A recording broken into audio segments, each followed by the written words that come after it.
Same morning chaos. Different day. Same mess. And me, standing there like some half-charged machine, staring into a cup of coffee I hadn't even tasted. She was already making her grand entrance. Wrapped in that faded berry-colored robe, she thought still held power, wielding a hairbrush like it was some royal scepter, ready to deliver judgment on the nation of unwashed dishes and existential apathy. Unreal, I muttered under my breath, already bracing for the usual morning theater. Her voice rising, mind tightening, the tension crackling like static over burnt toast. But this time, she skipped the build-up. No warm-up, no soft entry. Just dove straight into Act 3 like the show had already been running without me. I'm leaving you, she announced. Like it was a performance she'd rehearsed. Like there was a standing ovation, waiting just outside the door. I laughed, but the kind of laugh that doesn't reach the eyes. The kind that sits sideways in your chest. Again, I said dryly, because we'd said those words before. Like bad actors stuck in a never-ending loop of petty arguments and cold silences. Fights over absurd things. Who left the light on? Which way the towels should face? Why she always changed the TV channel during a crucial plot twist. But somehow, we always ended up falling asleep next to each other, resentment dissolving into breathing. Except not this time. This time something had shifted. Like someone had skipped ahead a few pages in the script. I snapped, no polish, no hesitation, just raw. Oh, you're leaving? Great. Let's see who else signs up for your chaos. Who else is that much of a damn fool? And then silence. But not angry silence. No, this was the kind that drops like a stone into the middle of the room. The kind that freezes microwaves and clocks. And makes the walls lean in just to listen. Then she hit me with it. Clean. Sharp. Unflinching. You think no one wants me? I've been seeing my boss. For 6 months.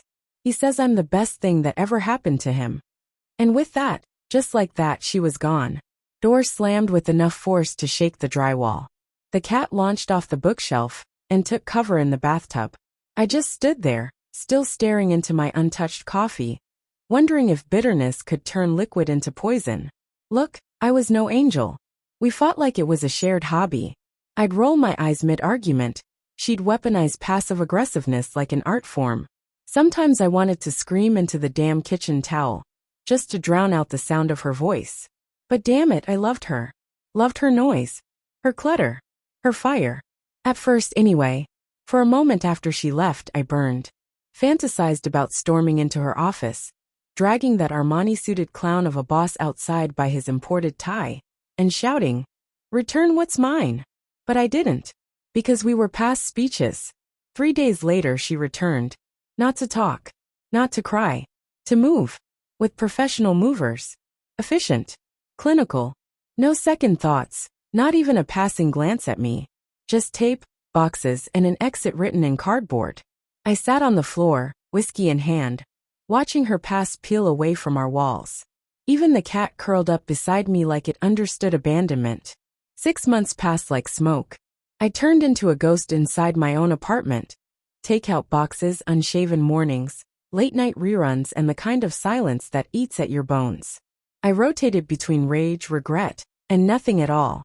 Some nights I dreamed of her, not angry, not cold, just her crying into my shoulder, saying it was all a mistake, no affair, just fear. And every time I woke up to those dreams, I wanted to hurl my phone into the wall, furious at my own brain for offering hope. But I found the truth. Because obsession is a hell of a motivator. I turned into a low-budget private investigator. Tracked down one of her coworkers at a coffee shop. A little guilt, a pricey cappuccino. And there it was, confirmation. She had moved into a secret apartment. Paid for by her boss. He promised her a fresh start. A new life. Overseas. Spoiler, he never followed through. Then one lazy Saturday. Steak on the stove, me halfway dressed. Feeling almost human again. The doorbell rang. I opened the door and there she was. Like nothing had happened. No apology. No preamble. She walked in like she still lived there. Poured herself coffee. Sat down. And said, "Let's try again." I froze. Was this a joke? A trap? A fever dream? No, I said. Not with anger. With finality. Not a husband's no. A judge's. She blinked, stunned. I could forgive yelling. I could forgive disorganization. But betrayal? That's the line. That's the line that doesn't move. She folded into a chair. For a second, we were back in some old romantic film where love conquers all and endings get rewritten. Then she whispered, I lied about the affair. I just wanted to hurt you back. You said no one needed me. A single tear slid into her coffee like a confession. And for a breath, I almost believed it. Almost. But I leaned in, stared straight through the performance and said, that was an Oscar-worthy act. Really? Just one problem. I already know everything. The address. The lease. Him. She recoiled like she'd been burned. Her mask shattered. She dropped her cup. It exploded across the floor, ceramic shrapnel. The cat bolted. Again. Twice in 1 week. She grabbed her bag and scrambled toward the door. Don't forget to close it on your way out, I called behind her. That was supposed to be the ending. Roll credits. Fade to black. But life doesn't always give you clean exits. A week later, one of her colleagues called me. Said the boss packed up, fled the country. Left her with 1 month's rent and a goodbye that never came. So what did I learn? Lies aren't just words.